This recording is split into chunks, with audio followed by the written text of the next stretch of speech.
Dan terus saja saya 2 tahun ini kita baru berprestasi, tapi saya kira 2 tahun bolehlah kita ya. Raport kita oke, ya kan menurut saya ya. Kita sekarang berjalan, berdiri, menghadapi rakyat kita, menghadapi konstituen kita, menghadapi bangsa Indonesia. Kita penuh dengan kepercayaan diri karena kita telah membuktikan bahwa kita berhasil dengan nyata, ya kan?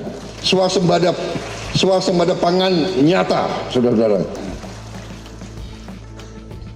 Juga karena Menteri ESDM dan Pertamina bagus mengelola energi kita, kita bisa menjaga BBM yang disubsidi masih kita tidak naikkan.